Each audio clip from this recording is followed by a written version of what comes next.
Tuesday, March 12th, to order about at 6:07. I will ask our clerk to note the roll, please. Supervisor Ekman is excused. Supervisor Grove, I believe, will be joining us virtually, so we will watch for him to come in, and everyone else is in the chambers. Thank you.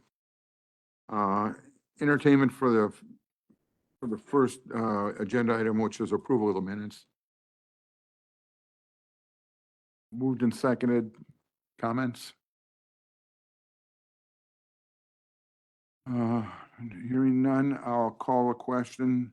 All in favor, say aye. Opposed? The minutes are approved. Number 2, resolution by the Executive Committee authorizing Fourth Amendment to cooperation agreement between the Village of Mount Pleasant and Racine County relating to the Foxconn project. The request is for first reading at our subsequent county board meeting. And I'm going to call on our Corporation Counsel, Michael, to walk us into this. Thank you, Mr. Chairman, and good evening to members of the board and the executive committee.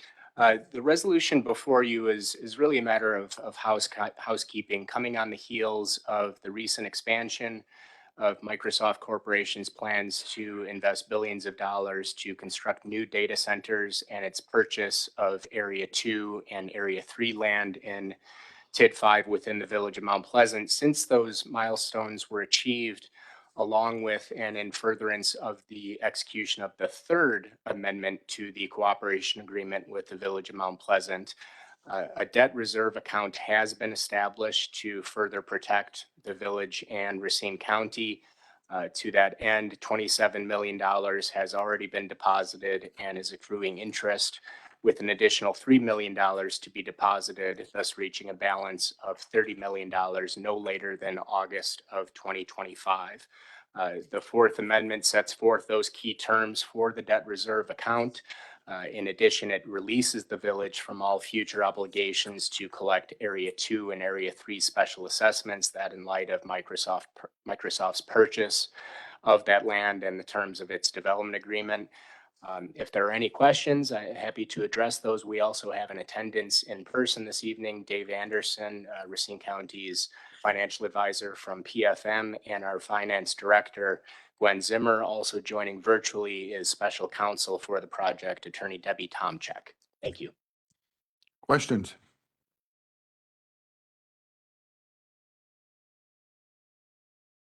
Okay, I'll entertain a motion for I would move to send this to the county board for first reading. okay, moved and seconded. Any other comments? Voice vote, call the question. All in favor, say aye. Opposed? Motion carries. We are adjourned. Thank you.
March 12th to order at 6:30. Would you, John, would you please, so we can all check in, please? Thank you. Everybody be kind enough to check in.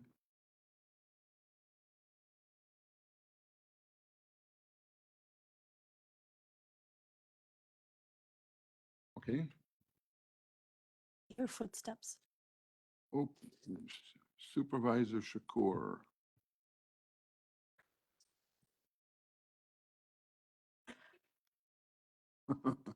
He's 30 seconds, 30. This clock's 38 seconds. You're not obvious by your own. Okay, after Supervisor Shakur checks in, we'll go forward. Customary with the beginning of our meetings, we do it with a prayer and the Pledge of Allegiance, and we're always led by one of our supervisors. And tonight, we're honored to be led by Supervisor Bob Miller. Supervisor Miller, please. Thank you, Mr. Chairman. Campaign season is upon us. And unfortunately, so are some behaviors which are probably not in line with our better angels. So I thought these words from St. Paul's first letter to the Corinthians might inspire us all. Love is patient and kind. It is not jealous or conceited or proud. Love is not ill-mannered or selfish or irritable. Love does not keep a record of wrongs. Love is not happy with evil, but is happy with the truth. Love never gives up, and its faith, hope, and patience never fail. Love is eternal. Now the pledge. I pledge allegiance to the flag of the United States of America and to the republic for which it stands, one nation, under God, indivisible, with liberty and justice for all.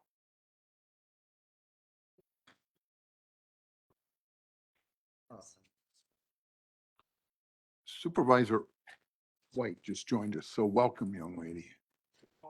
Okay, you gonna make note of that? Okay. Okay, next is public comments. Pursuant to our county ordinances, each speaker shall be allotted a maximum of 3 minutes. I do not have any formal requests, but is there anyone that wishes to address this body? Seeing none, we'll go forward. Number 5 is presentation on challenges facing Racine County relative to the court system. And our Honorable County Executive, Jonathan Delgrave, is going to outline us and bring us up to date.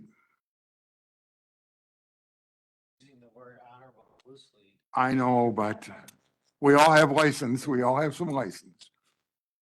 So, first of all, I just want to preface this presentation. It'll only be like 15 minutes.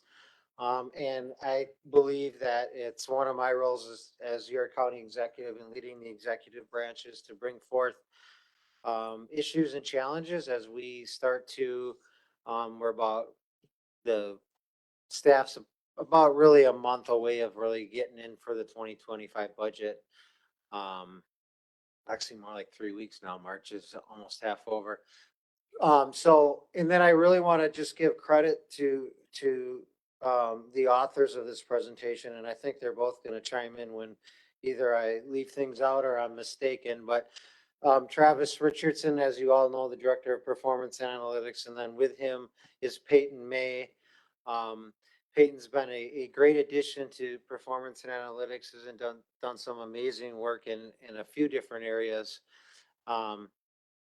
But Peyton is really, Travis, the proud author of most of this, if not all of this. So any credit should go to Performance and Analytics. So we try to break this down as easy as possible. And I preface this isn't to blame anybody or any entity or any organization. I'll let you draw the conclusions yourself. But what it is the challenges that we face. And I will tell you, part of, our unalienable rights, as United States citizens is a right to a speedy trial. Unfortunately, in the state of Wisconsin, it matters what county you live in. That could potentially determine if you have a right to a speedy trial or not. And that's kind of where we're at today. And again, that's not blaming anybody or anyone.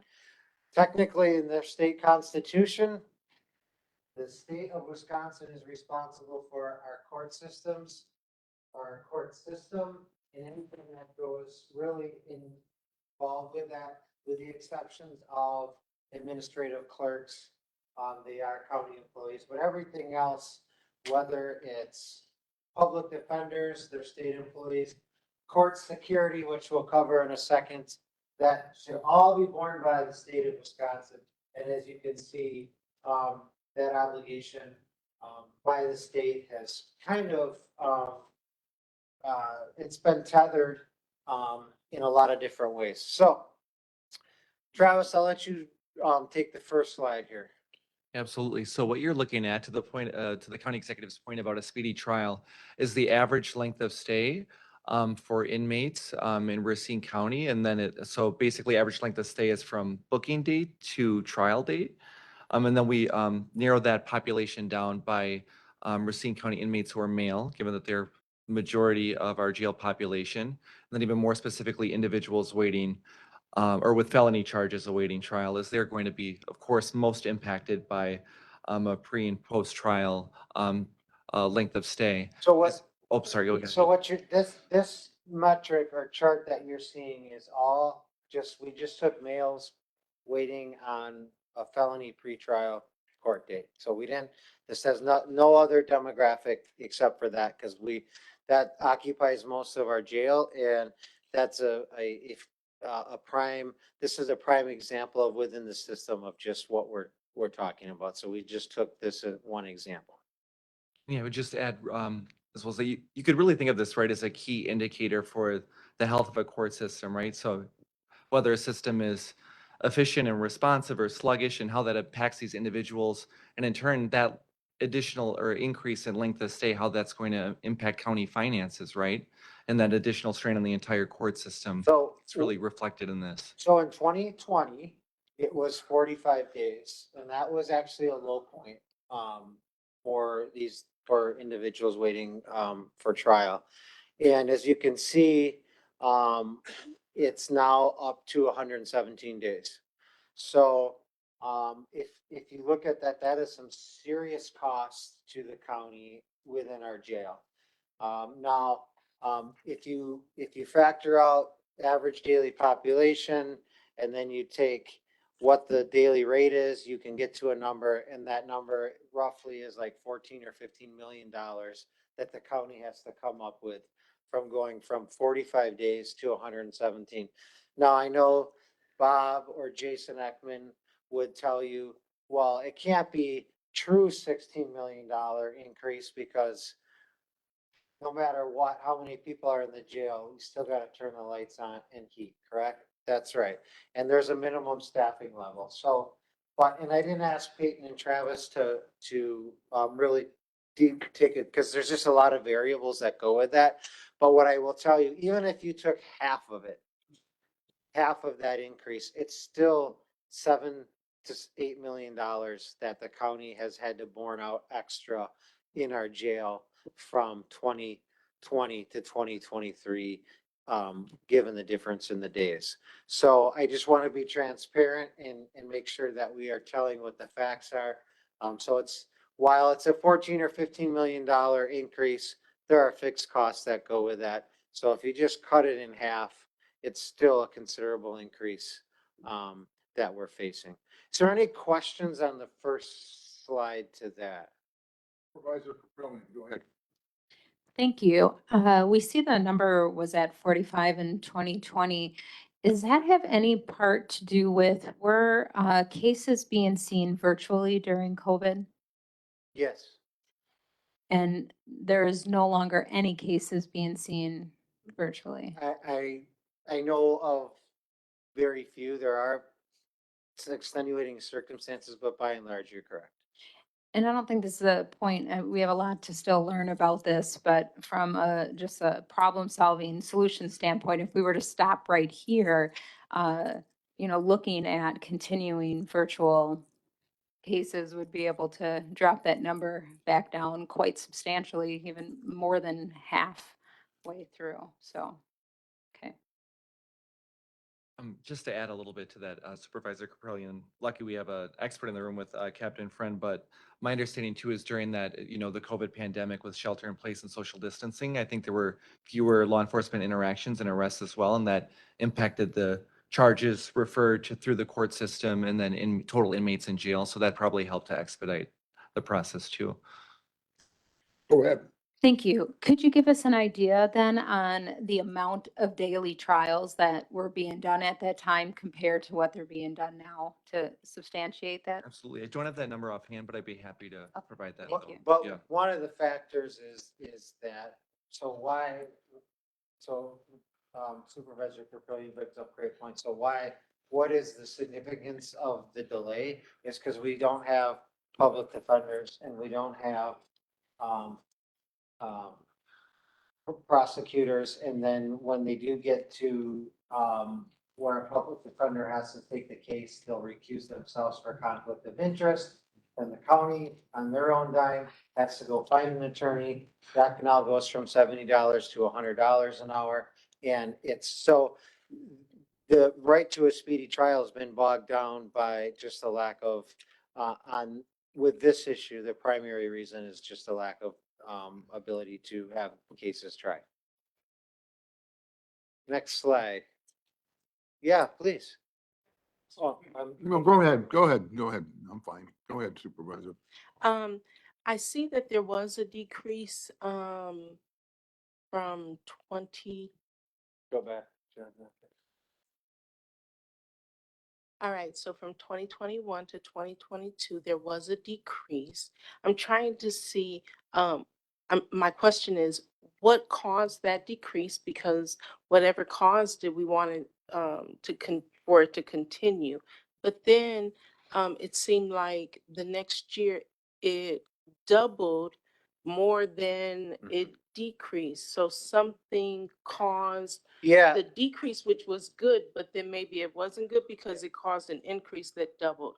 And I'm just trying to understand that so that we can maybe brainstorm on, how to but produce that again. yeah, so just a couple of things and we can look farther into that, but essentially one of the things is that as Travis said, the number of interactions were lower from 2020 to 20, and then they rose, and then from 21 to 22, they came down because you had, the number dropped primarily because there was a backlog because of COVID.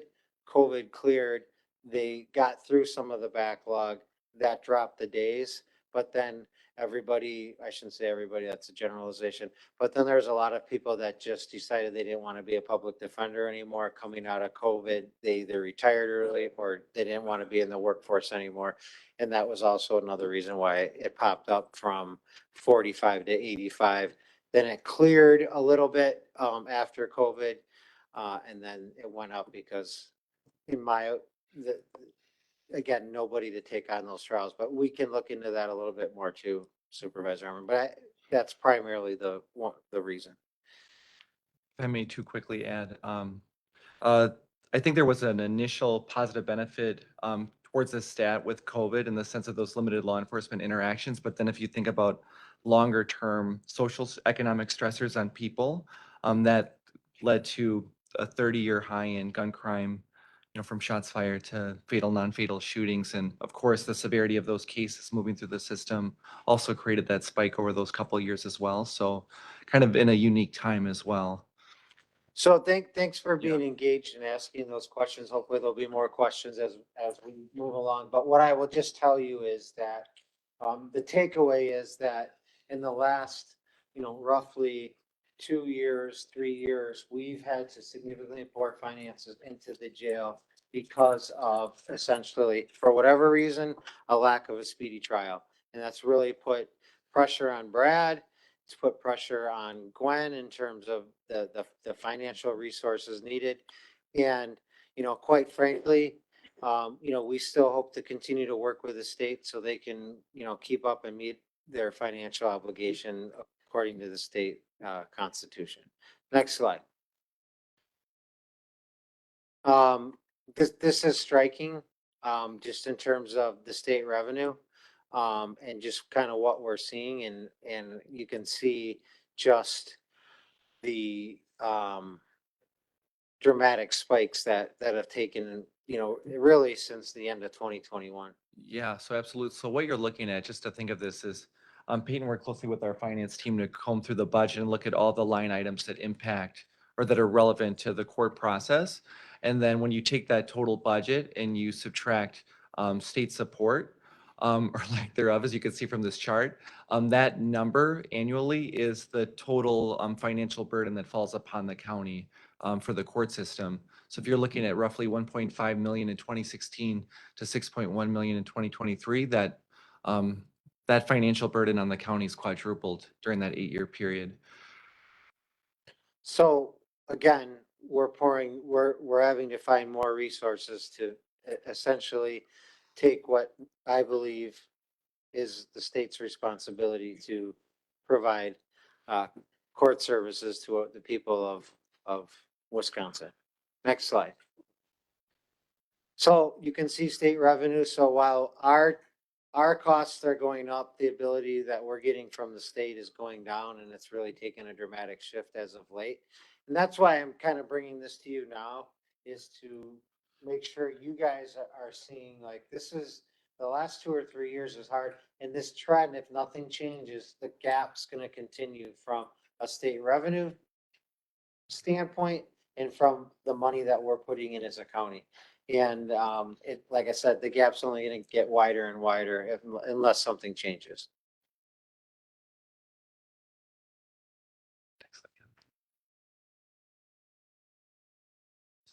Yes, absolutely. This may be a little hard to see, but as you can see from that last slide that isolates state revenue or support for the county, it's stagnating at best, declining at worst. To the county executive's point, support for the DA's office over that 8-year period was essentially halved. And then when you look at individual budgets and the strain on these individual offices, you could see that budgets are increasing significantly due to the additional strain on the court system. So it's hard to read the fine print, but the D's office was roughly 660,000 and almost doubled to 1.2 million in 2023. And then the clerk of court's budget increased by 50%, roughly from 3 million in 2016 to 4.4 million in 2023. Any questions on that? Next slide.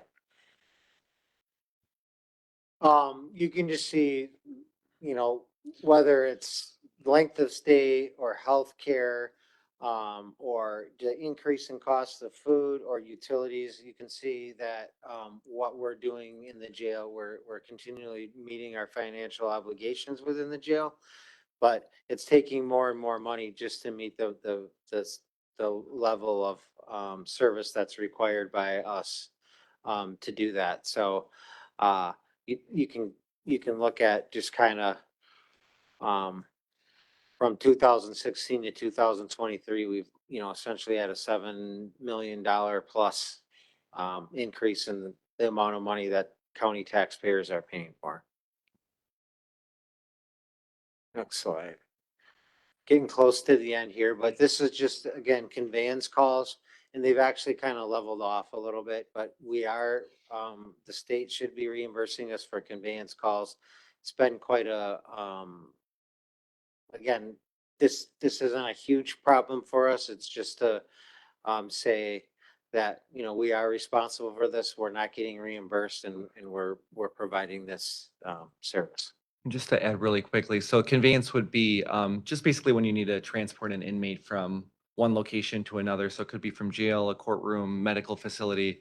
And again, we just really want to, when you see 15,000, right, calls or transports over just a short period, it just, and this is just a small part, right, of the court system. It just really underscores just how much not only manpower and services are provided to individuals, but just the financial strain on those areas.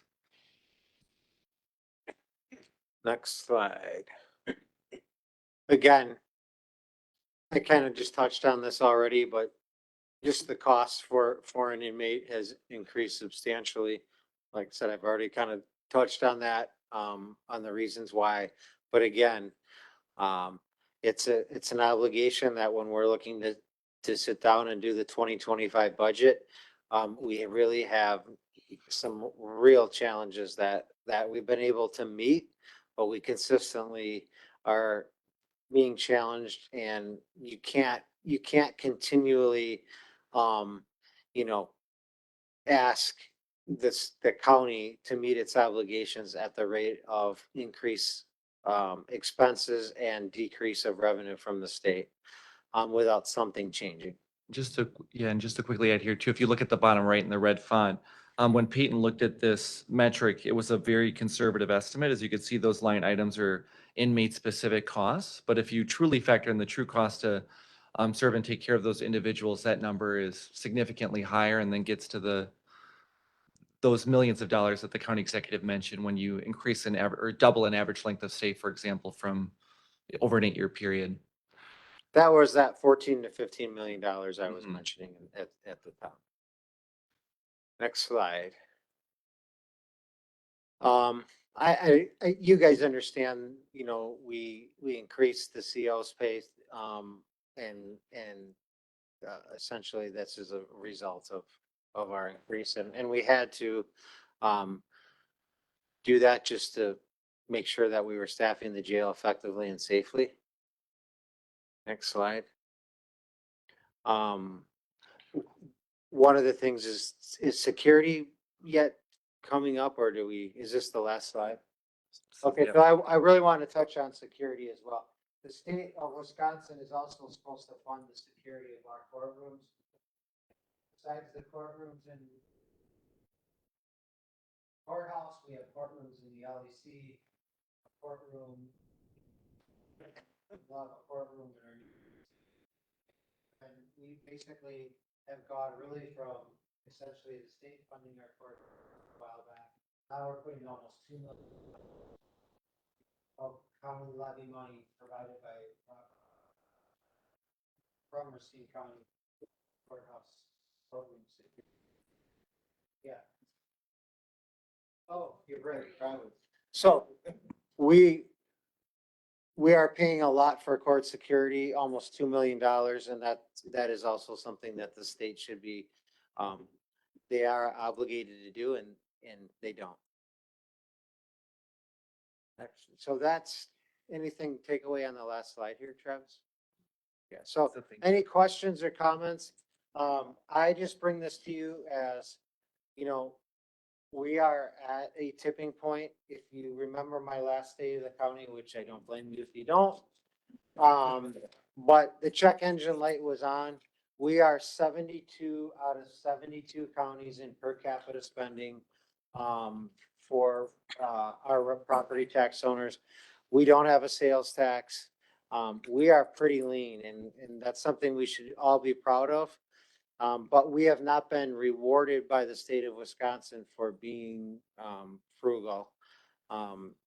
Where other counties in the last 15 years haven't been nearly as frugal, and they have been rewarded.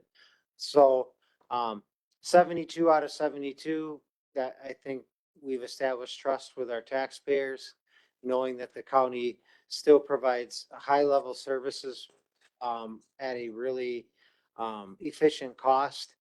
But again, we're at a tipping point, and we have to realize that, if things don't change, we're gonna have to drastically cut, services in 2025, or figure out another way to work with the state to get more revenue.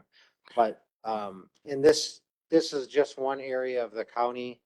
We've talked about some other areas, but, it's truly a big challenge and a big worry, for all of us. Should be, at least. Supervisor Hopkins. So, this notion of the state funding, I mean, what specifically is going on there?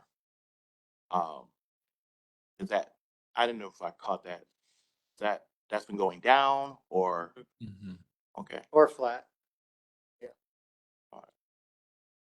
what's, Why is it flat? what's causing that to go either way? I mean, I just think it's a matter of priorities and how the state legislature and governor comes to the conclusions on their spending.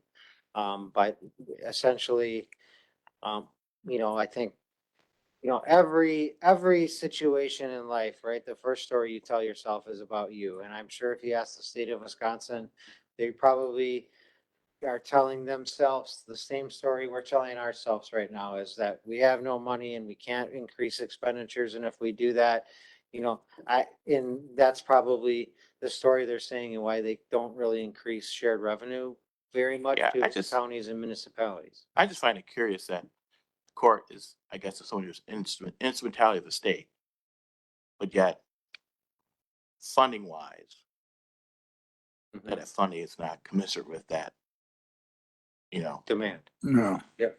Supervisor Harmon, do you wish to speak? No, or Supervisor Shakur, is that? Yes, sir. I'm sorry, I can't tell which light's on. Okay, thank you. Thank you, Mr. Chairman.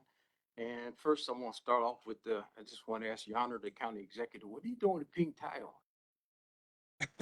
I'll answer that. Just trying to keep up with you. Okay, all right. Well, you see, I got my pink on. That's my mother's favorite color. Ah, okay. So we appreciate you wearing your pink. Well, Thank you for the presentation, but what I want to get right to is that we have forward thinking and action.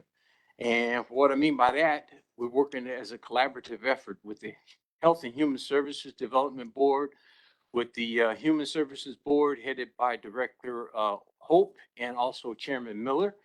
We're doing some real creative things to help try to stop this at the front end before it gets to the point where it is now.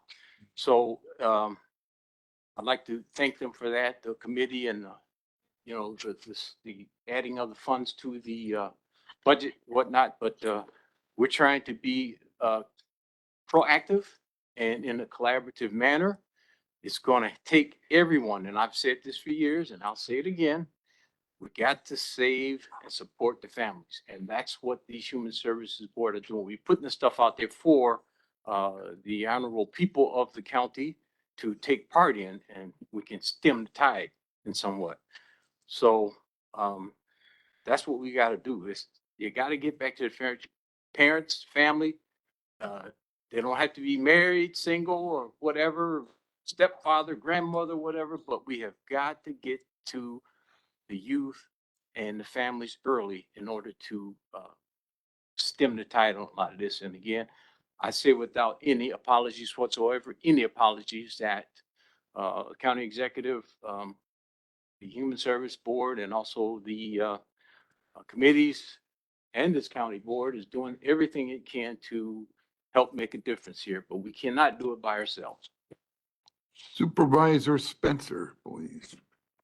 Hi, I have several questions. I guess the first one is, how do we appeal to get more public defenders?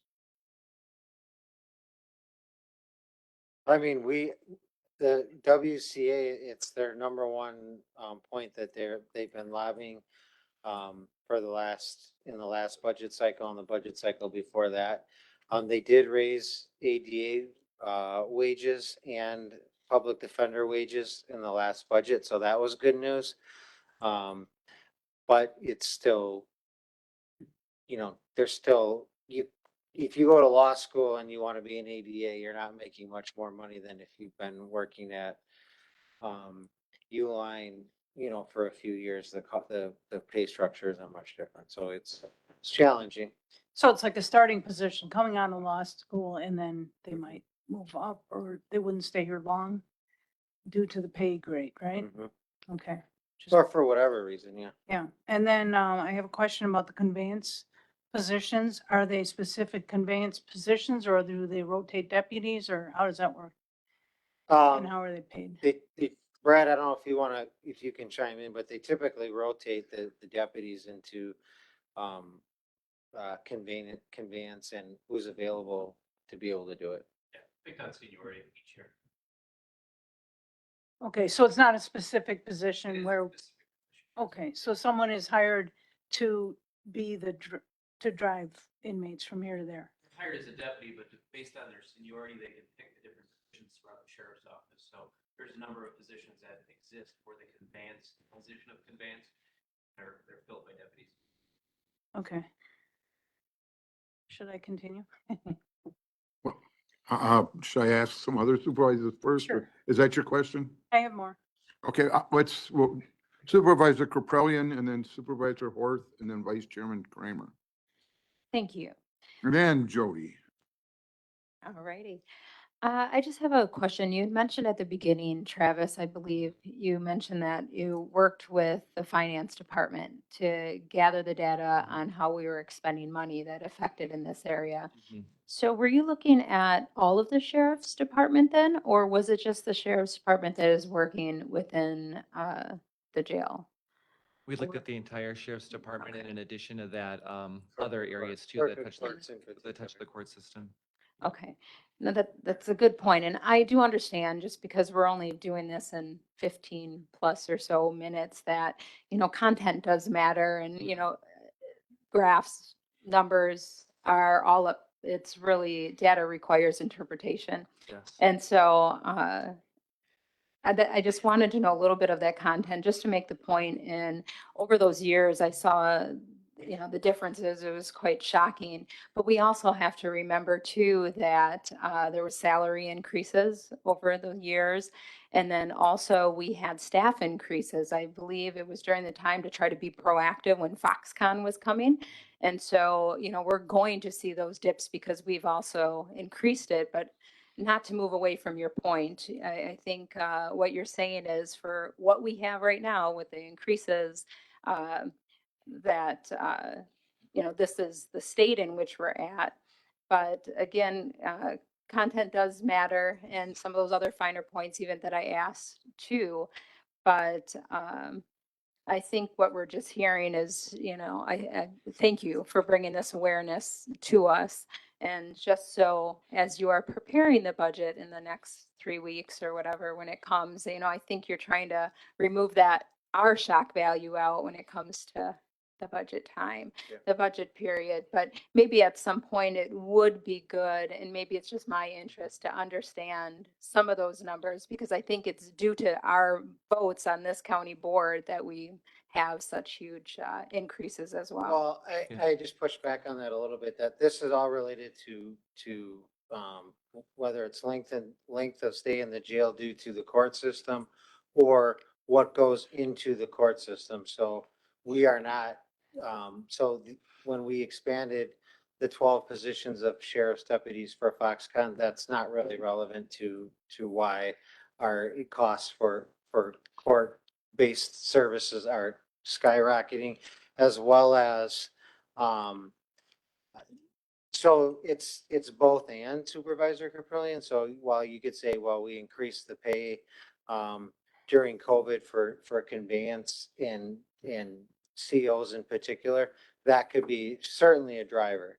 But I will tell you, every other county pretty much increased their wages too. So it's kind of apples to apples, and from that standpoint. So let me pull on that tug of war rope just a little bit, because I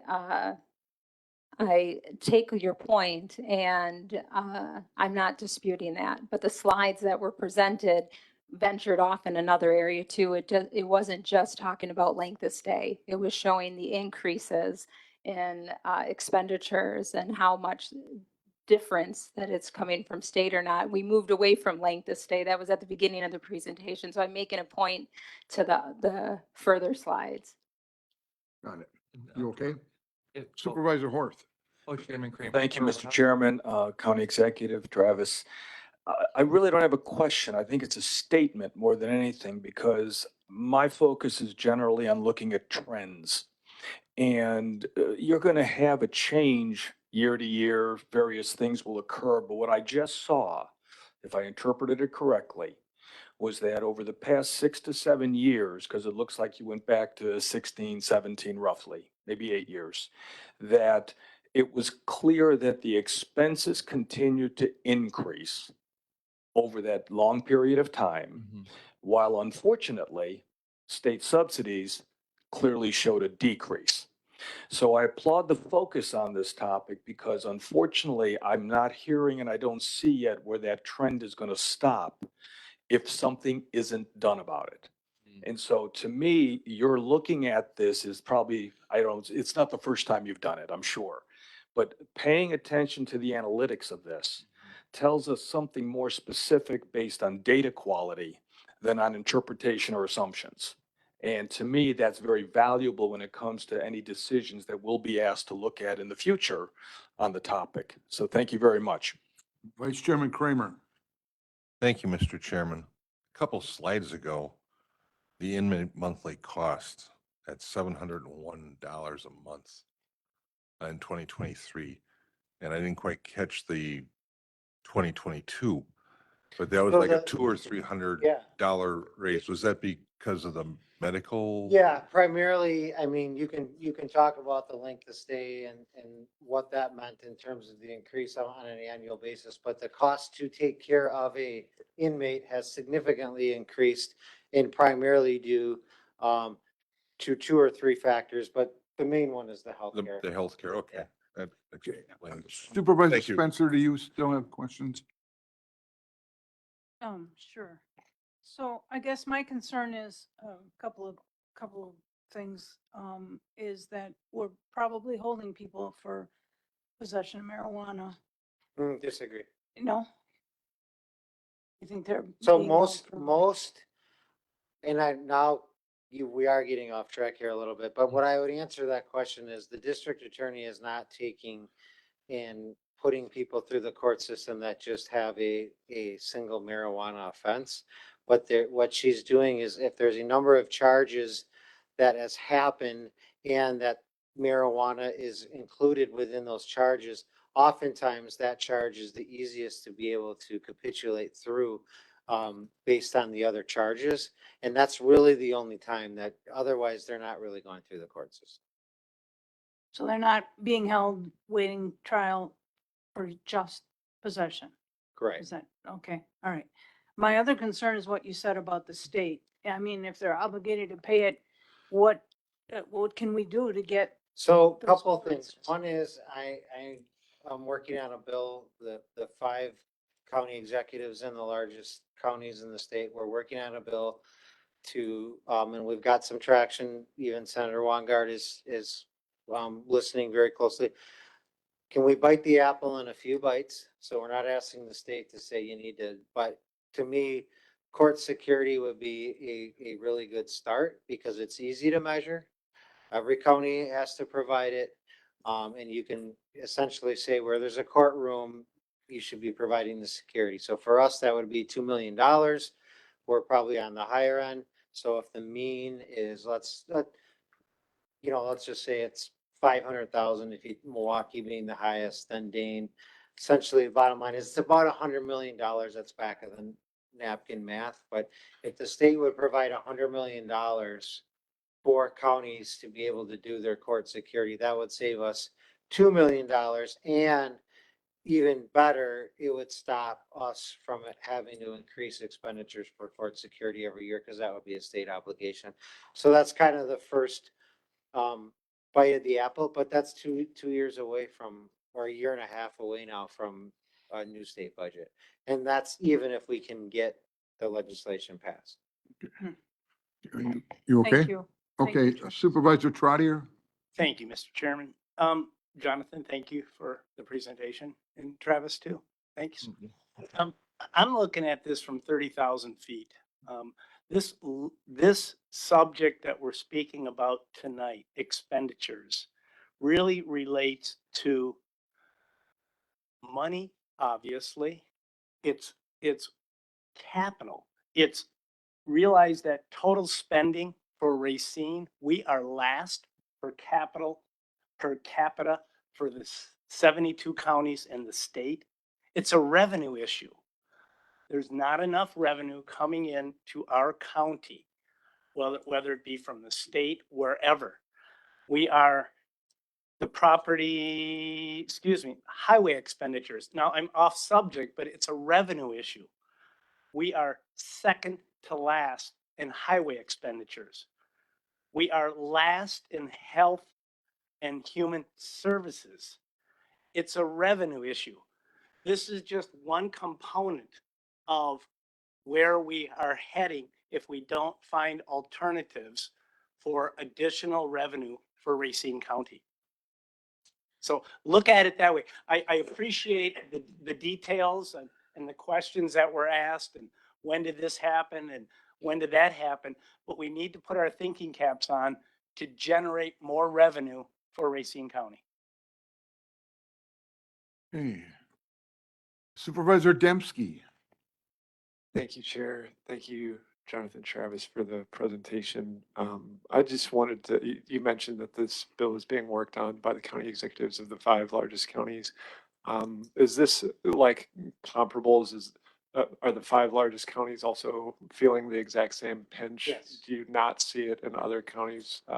No, every county is feeling the pinch, but you know, if you look at like Rusk County, they have 1 courtroom, they might have 3 trials. It's not a huge issue for them. But for the 5 largest counties and then probably go down another 25 counties, so the costs are going up quite a bit with security. And I would just the last thing here is some of our court security is done by deputy reserves, not even deputies, and we do that from the standpoint of being able to save money. But again, if the state were to fulfill their obligation, we would be able to have deputies and the deputy reserve, which is essentially retired deputies. The deputy reserve program is becoming more and more challenged, because not as many want to do it. Travis, you still want to speak? Yeah, if I may, really quickly, I wanted to share, there's so many, to the excellent point of these really complicated causal factors that play into the strain on the court system. And as you could imagine, we have a lot of access to different information, not give everyone data fatigue, but I just wanted to hit home the point that these drivers will continue to strain the court system within our community. So within the same period, one stat that we didn't share was the average referrals for cases to the DA's office has increased by 80% from roughly 250 per worker to 450 over this time period. And we're making a lot of great progress with gun violence, for example, but domestic violence, battery, more serious violent offenses are increasing at the same time. So again, these individuals have fairly serious charges and will be coming through the system. So unfortunately, those community drivers will continue to impact the system and place additional financial strain. Okay, So the last thing I will leave you with then is to say that, look, it's I believe again, from the top, it's my job to bring you the county board, issues that we'll be facing in the short term and potentially in the long term. I believe that the more you know, the better we are as a team, legislative and executive branch. So really, I hope you guys really take this short presentation. If you have more questions in terms of the data standpoint, by all means, please contact myself. But essentially, this is a huge driver that we are outflanked in terms of matching the expenditures on much any longer if something doesn't change. Supervisor Shakur wants the last word. Thank you, Mr. Chairman. I just would like to ask if a copy of this can be emailed to all the county board members. Can it? You want it to be? Yes, Thank you. Thank you. Appreciate it. thank you.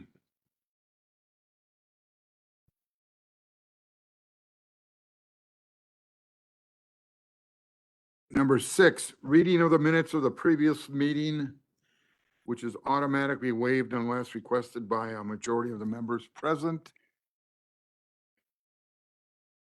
7, resolutions and ordinances referred to committees. There are none. 8, introduction of resolutions and ordinances.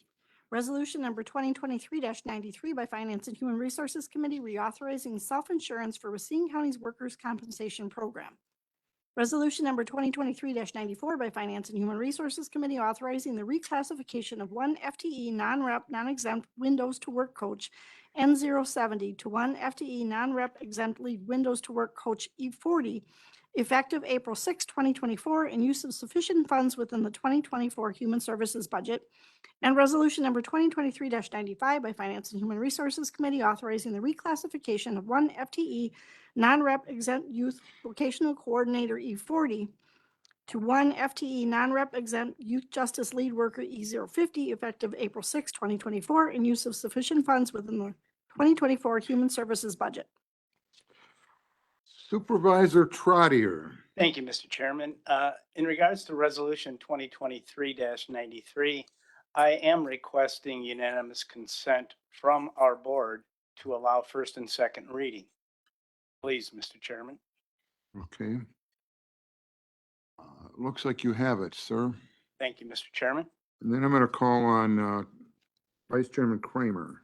Thank you, Mr. Chairman. Earlier this evening, we met the executive committee and we passed out of an executive committee for resolution 2023-96 to be read first reading tonight. Okay. Is that your motion too? Yeah, it's just, Okay, we need a second. Moved and seconded. Without objection, without objection. Mr. Chairman. Without objection, you got it. That would be resolution number 2023-96 by the Executive Committee authorizing Fourth Amendment to Cooperation Agreement between the Village of Mount Pleasant and Racine County related to the Foxconn project. Okay. Let's go to number 9, communications and claims. Number 1, notice of preliminary determination to conditionally approve the feasibility and plan of operation report and notice of intent to renew an operating license for a hazardous waste storage facility at WM Waste Inc., 21211 Durand Avenue, Union Grove, Wisconsin, from the State of Wisconsin Department of Natural Resources.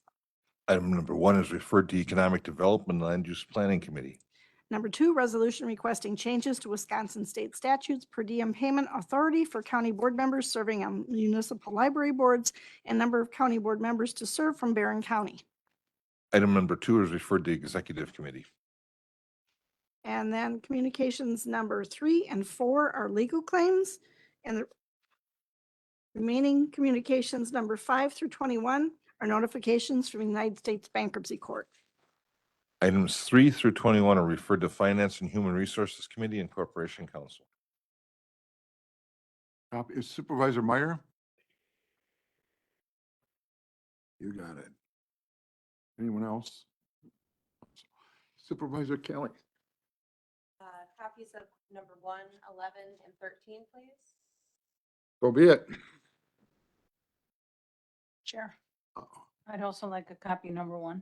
Number 1 for Supervisor Spencer. Okay, thanks. Communications from the county executive.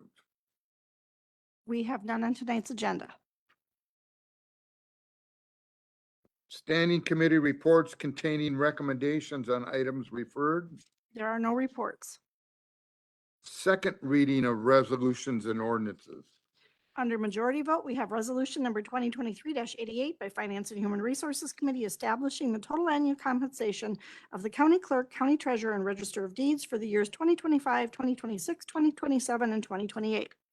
Ordinance number 2023-91 by Finance and Human Resources Committee amending the Racine County Code of Ordinances, Chapter 16, Article 3, Division 1, generally, Section 16-46, closing hours. And ordinance number 2023-92 by Economic Development and Land Use Planning Committee to rezone from A1 Farmland Preservation District and M4 Quarrying District to A2 General Farming and Residential District 2, Section 26, Town 3 North, Range 19 East, Town of Burlington, owners Kurt and Julie Petrie, Living Trust. Sure. Okay, moved and seconded. Supervisor Trottier, please. Thank you, Mr. Chairman. In regards to 2023-88, the Finance Committee passed this resolution unanimously. By statute, salaries for these positions are required to be determined prior to the applicants pulling papers by April 1 of 2024. This is the date, that candidates will be pulling papers on April 1st. We reviewed the past and the present salaries of these positions and compared them to comparable counties and positions and agreed to a 3% increase for each of the next 4 years for those positions. In regards to 2023-91, the resolution asks that the hours for Racine County Courthouse be changed from currently 8 a.m. to 12 p.m. and 1 p.m. to 5 p.m. to 8 to 12 p.m. and 12:30 to 4:30. The change would align with other county offices that currently close at 4:30, which include the clerk of courts, the county treasurer, the register of deeds, and the district attorney's office. The adjustment in hours would benefit both the public and the staff. And I do have our director of HR here, Sarah Street, to ask any additional questions of the board. Okay, we're gonna, if there are questions for 88 and 91, we'll take them at this time, and then we'll go to ordinance 92 after that. Any questions at this point? Okay, then I'm gonna ask Vice Chairman Kramer to talk about ordinance 92. Okay, ordinance 92 is a rezone of about 30 acres in the town of Burlington. It's going from A1 to and M4 to A2. Prior use, it was a non-metallic mining operation, mainly it was a gravel pit, but that was before the ordinances on that type of activity was created. The land right now is agriculture, crop, and open land, and it matches the zoning in neighboring properties. The committee voted unanimously to change the zoning on this to A2.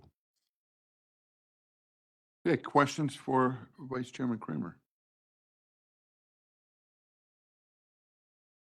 Supervisor, no? Are you looking at me or? I'd like to request special consideration for 2023-88. 2023-88. Okay, we'll do that one first then. Special consideration, we're gonna do it electronically? No? Okay, we're just gonna do it majority vote. Okay, I got it. You got it. Okay, we're still gonna do it first. Resolution 2023-88, majority vote. It's a voice vote. I'll call the question. All in favor, say aye. Aye. Aye. Thank you, Supervisor Grove. Oppose? No. No. The motion carries. Okay, now we're gonna move to ordinance number 2023-91 and ordinance number 2023-92. Again, it's a majority vote. It's a voice majority vote. I'll call the question. All in favor, say aye. Aye. Aye. Opposed? Motion carries. Thank you. Next, we have the two items for 2/3 majority vote. That's resolution number 2023-89 by Finance and Human Resources Committee authorizing creation of 5 FTE non-rep, non-exempt N036 public information counter clerks, 1 FTE non-rep, non-exempt N036 property room clerical clerk, and shift premium pay effective March 23rd, 2024, and the transfer of funds within the 2024 sheriff budget. And resolution number 2023-90 by Finance and Human Resources Committee authorizing the acceptance of a Wisconsin Department of Health Services grant for jail opioid abatement in the amount of $400,000 and transfer within the Sheriff's Office 2024 budget. Mr. Chairman. Second, Mr. Chairman. Okay, moved and seconded.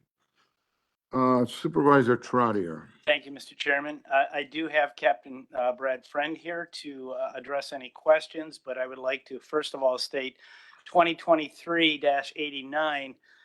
The Racine County Sheriff's Office is requesting this resolution that creates 6 new clerical positions in the jail that will replace positions that have been contracted outside in the past. The positions are clerical in nature and do not involve inmate contact. 5 clerical employees are needed to satisfy the 24-hour window, which is staffed 24 hours a day. An additional 6 is needed to staff the property room Monday through Friday.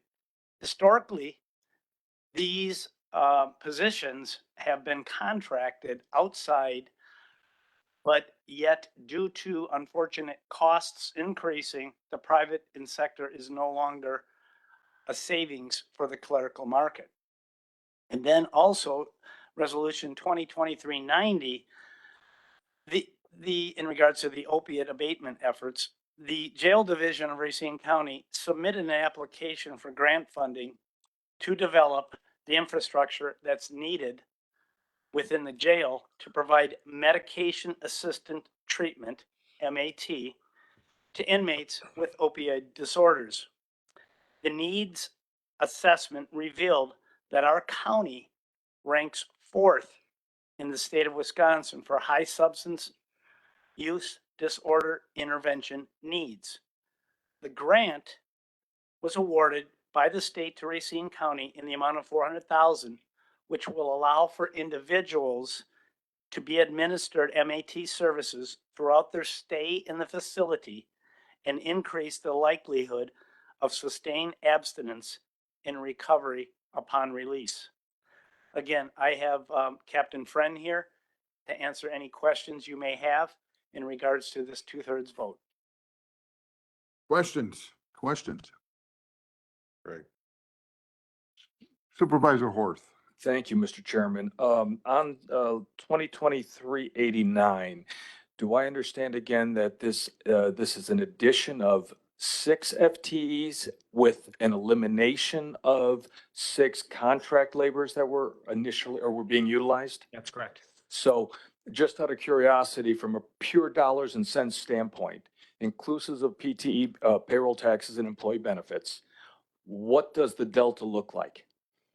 So to give you an idea, we did that cost analysis. Originally, we looked at contracting it as well. Came out to be about $528,000. To give you an idea, if we were to staff that with COs, the amount would be 523. So, and this is something we put out to bid twice. The second time we only got 1 bidder. So the contractor came back more than it would cost us to have COs. Of course, we don't need correctional officers in those positions. These are clerk positions. So the N36 would be substantially less than both COs and what we were getting as a contractor. Without benefit, I don't have the benefits cost, but an N36, I think as of 23 was 243,000. So it's a cost savings.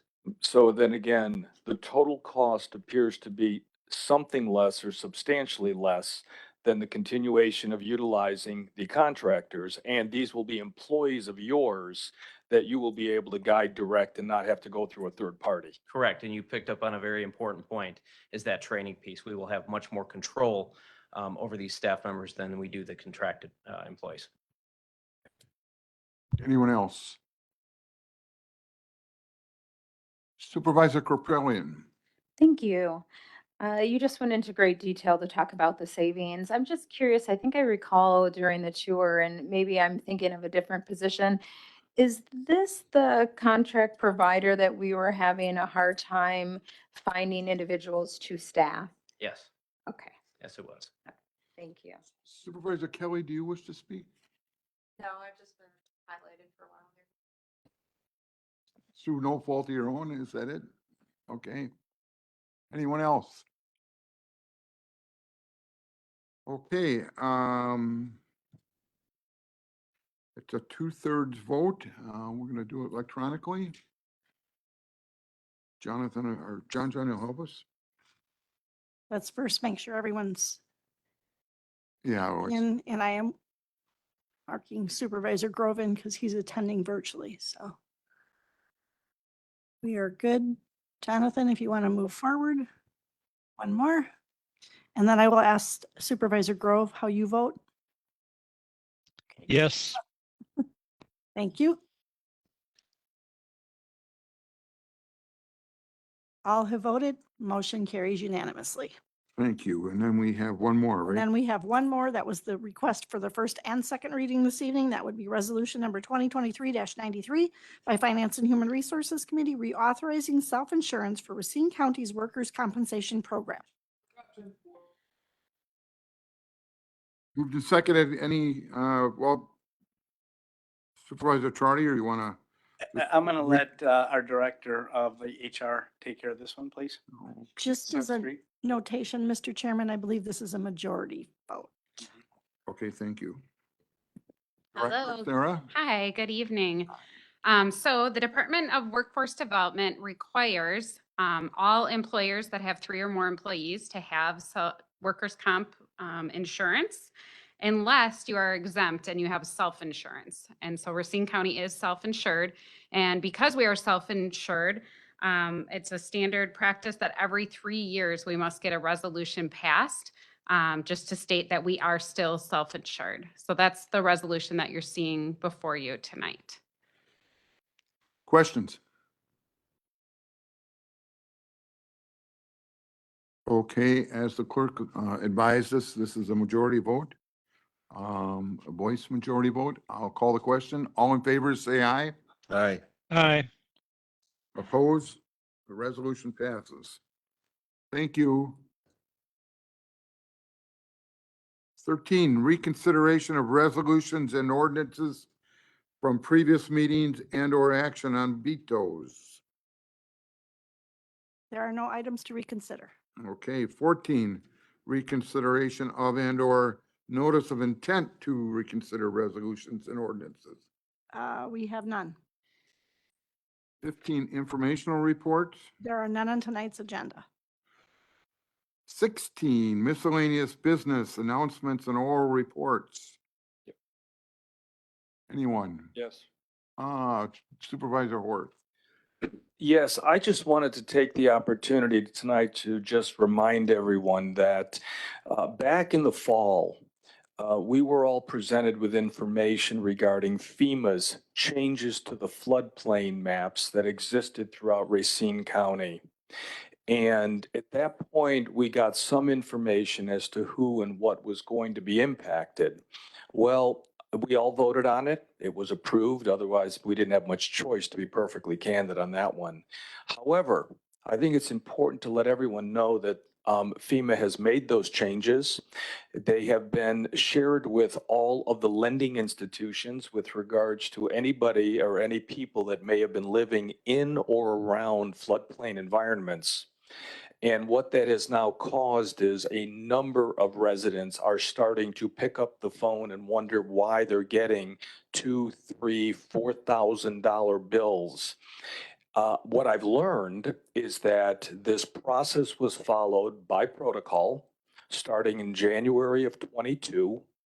It was presented through the proper posting process in the Racine Journal, was reiterated in October of 23, went through its 90-day probationary review process, and then it got voted on and approved. Unfortunately, unless you got the Racine Journal and you were diligent in your review process of understanding what got posted under the legal document section, you probably didn't know what was happening. And so now these residents are calling. I have already received a fair number of calls, as you can imagine, with my backyard. Obviously, District 19 is Waterford. I'm sharing it right now to make sure that the supervisors are aware of this so that if you're starting to get calls, one, you're not surprised by it. Two, if you're getting calls, you may be somewhat better prepared to respond in a manner that you feel comfortable with. So if there's anybody that needs anything else, as you can tell, I've done a fair amount of homework on this already, and I've already taken a fair amount of lashings. So just want to make sure that everybody is aware that it's not a comfortable scenario, but it is what it is. And so at some point, we just have to realize it's not going to change. We just want to be able to give people quality information so that at least they understand we're aware of what's going on. Thank you, Mr. Chairman. Thank you. Supervisor Dembski. Thank you, Chair. I just wanted to really quickly recognize my mother-in-law, Sandra, who last week had her 30th anniversary of sobriety. So something really, really worth celebrating.